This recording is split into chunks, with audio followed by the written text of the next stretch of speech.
What is happening, guys? Welcome to FPL Tactics, where we look to master the beautiful game of FPL.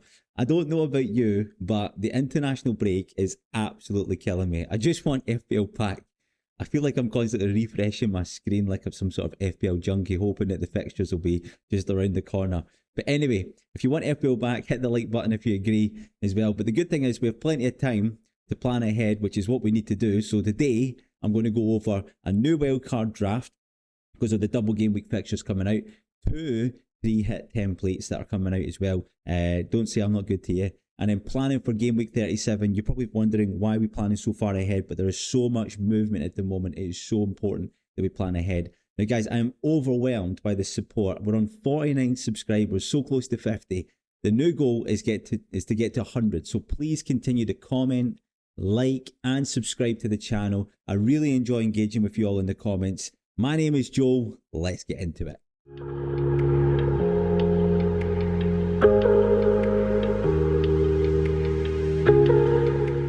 Okay, first things first, wildcard chip strategy. So yeah, basically we're going to talk about the wildcard game week 30. A lot of people are doing it. I'm actually not doing a wildcard on game week 30, but I know that there's a lot of people looking to wildcard in game week 30. Also, some people have the free hit chip like I do, which I'm going to be doing a lot of planning for. So I'll explain a lot about that. But first of all, wildcard game week 30. The main goal, and this is why I just did a few bullet points here, for you guys, if you're wildcarding for game week 30, the main point is that you've got to cover the double game week 30 and 36 and 37. Chances are, if you've got your wildcard still free, you probably used your free hit on 29. If you do still have your free hit, then you're on to a winner. Because you'll be able to sort of navigate this pretty easily, especially game week 34. But I'll weave that into my thinking. But very, very quickly, so covered double game week 34, 36, and 37. I've got a team that I'm going to try and explain how that would look for you guys. If you still have your bench boost, I would advise, people are talking about bench boosting in 34 or 37. I would advise the bench boost in 34 just because there is more chance of you losing players on the bench, leaving it that long. So, that's 7 fixtures by the time you would use your bench boost. So I would try and use it as fast as possible in game week 34. And there is quite a few teams doubling as well. So there will be a lot of players that you probably would have on the bench that you would like to play just because they're not doubling.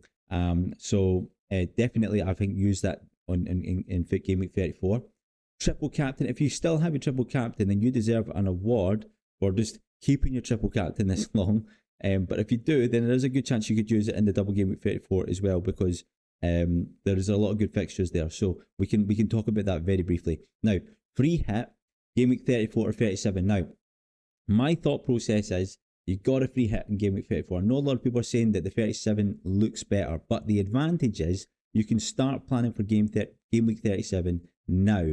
Meaning, if you free hit in game week 34, you've got 7 transfers until game week 37. That's how you got to look at it. And so we're going to look at what an ideal game week 37 team looks like, and then we're going to figure out how do we reverse engineer that into a team that we have now, and how do we plan for that moving forward. How do we use those 7 transfers to get to that point? So let's have a look at first the wildcard draft that I've put together.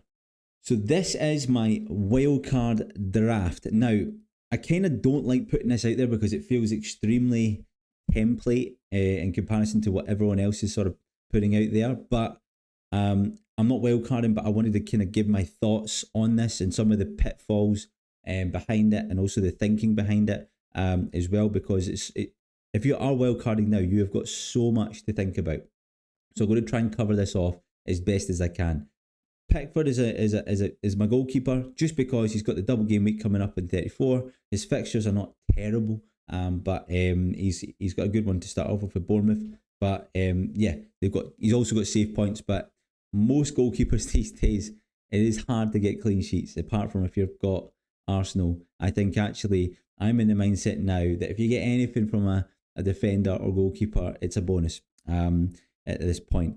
I've got Gusto in defence. He's linking up really nicely with Palmer. Now, Chelsea aren't doubling in 34, but they are doubling most likely in 36 and possibly 37 as well, which is why I've got them in there for the longevity I'm imagining that you don't have your free hit.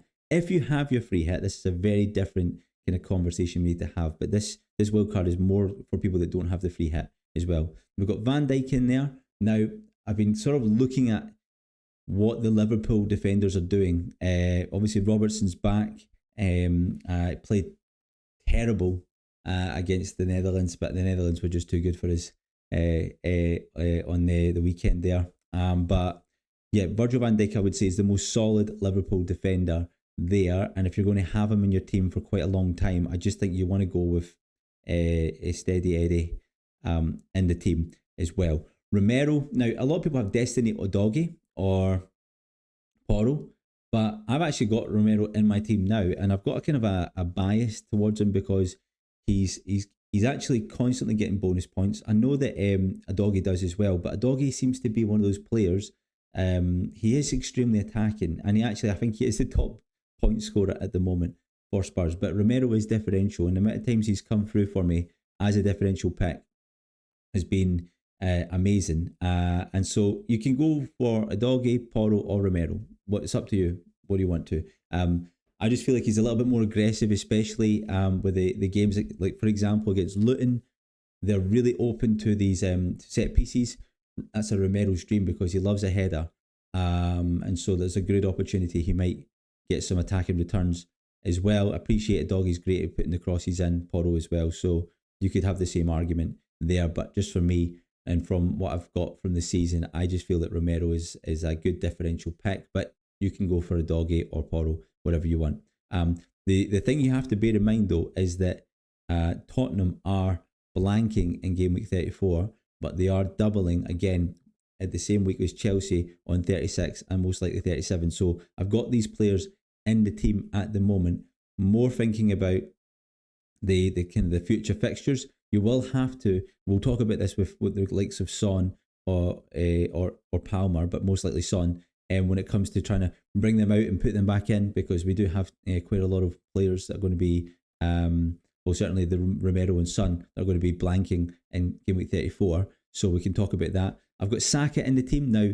You can have Saka or Anthony Gordon, because this team right now is currently valued at 103.4 million. If you don't have that amount in the bank, then Saka's a good downgrade to someone like Anthony Gordon, or you could even do Son, but we can talk about that in a minute. Saka against Man City, I feel like it's going to be a very close game. I'm actually backing Arsenal in that game. I just feel like there is a good opportunity. I've got Man City down there as away, but actually that's at home.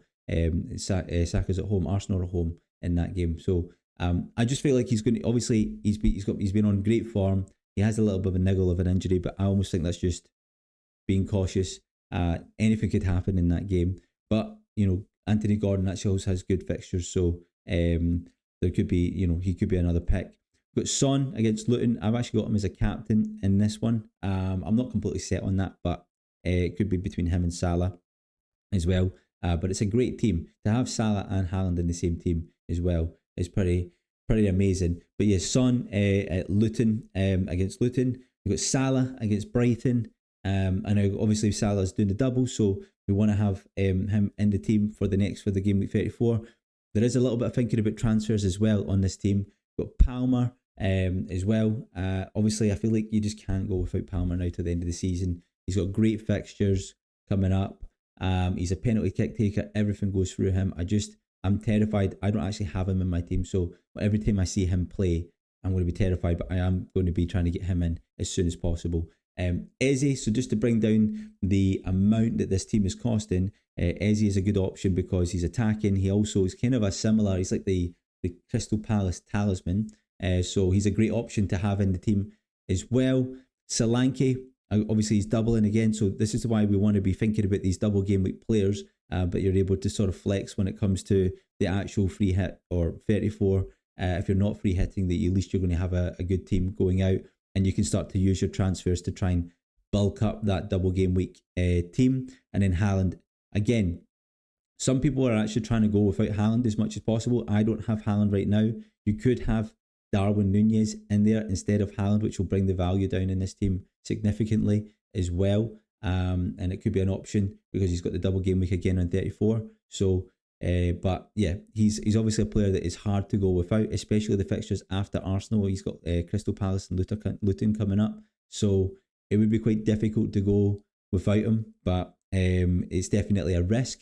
But at the same time, you could get away with it because you've got players like Watkins and Darwin Nunez that have got good fixtures as well. Could they? That's the question you've got to ask yourselves: is can they score the same amount of points as Haaland in these fixtures? On the bench, you've got Neto again. Good fixtures coming up. He's also got the double game week. He's been great for save points this season. So good option. Cunha, he's got the double game week. He's one of those players he's kind of yellow flagged at the moment, but for sure he's been scoring goals. Wolves are really trying to push, because looking at the table, they're in good place, but they've got to keep winning. They've got to win or at least get goals essentially, and they're normally coming for Cunha.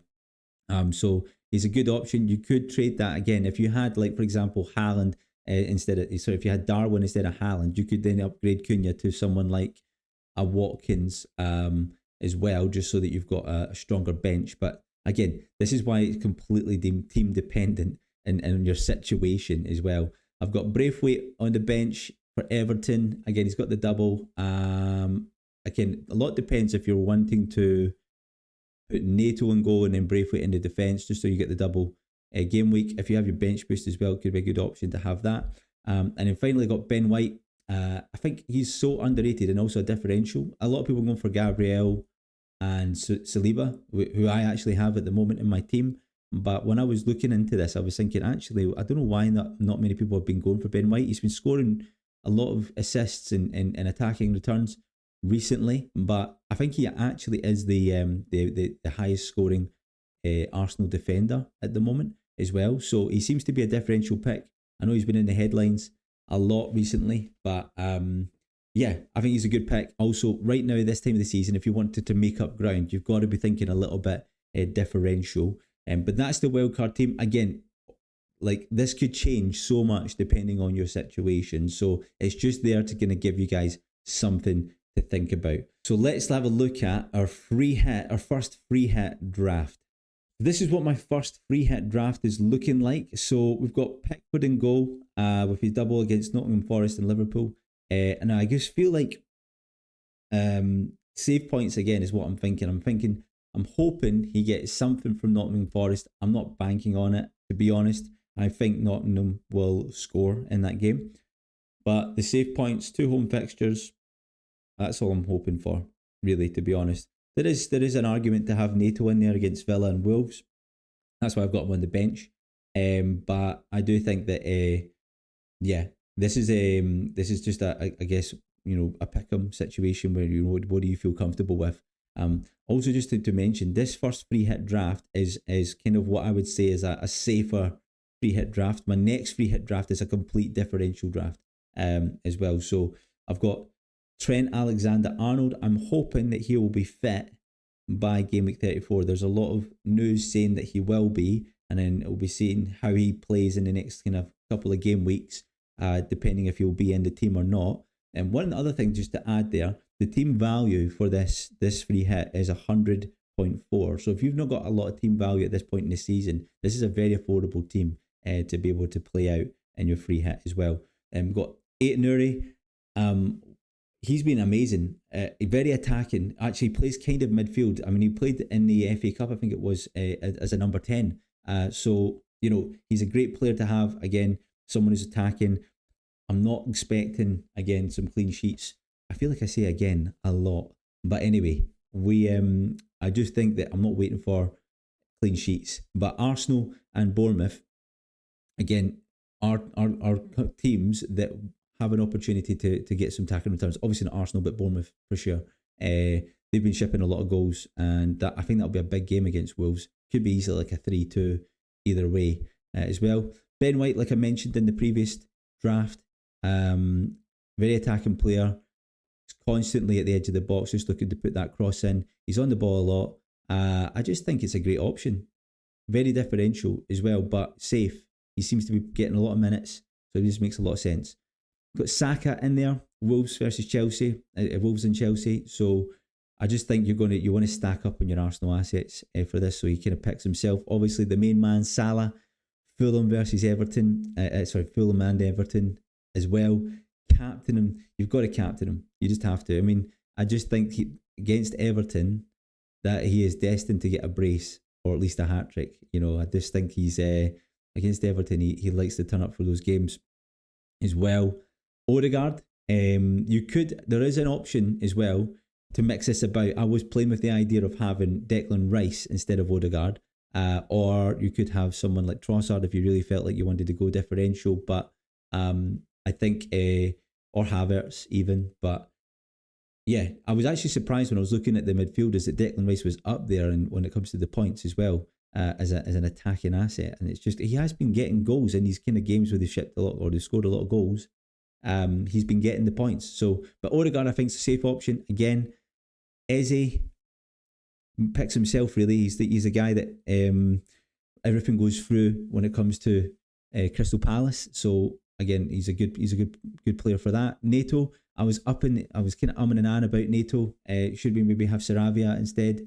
I do like Neto's, but he's not been playing as well as I thought in the season. So that player could change depending on your preference. But Sarabia seems to be the popular pick. Again, I'm just thinking about the idea of being a little bit more differential. But yeah, you could have Sarabia in there instead.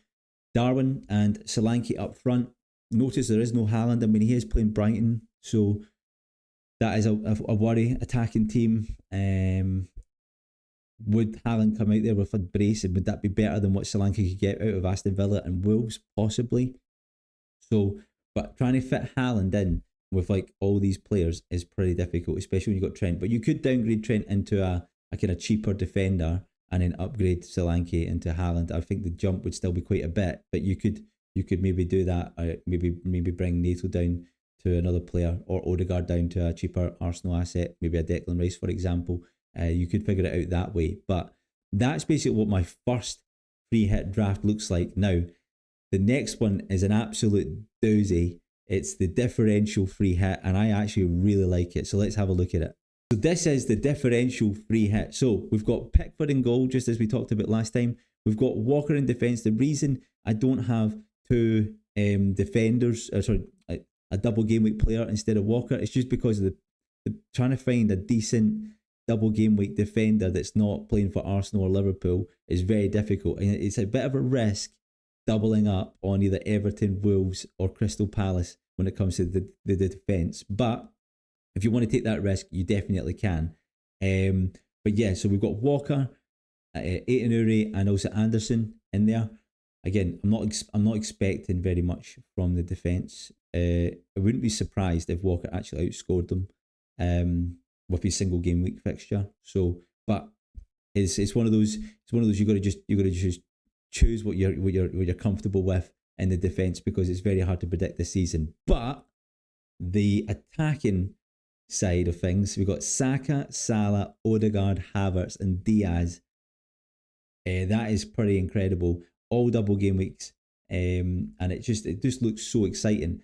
Obviously, Diaz you can choose again depending on the player, but I think Gakpo actually is classed as a striker. So I like Diaz because he is differential, but he has got the capability to really go big on the points as well. And I think he's due a couple of goals, especially in this double game week. And he paid off for me actually in the last double game week. So I think maybe I've got a bit of history bias with that. And then we've got Darwin Nunez and Solanke up front. I mean, again, you could compare Solanke to Cunha. Which one would you prefer as well?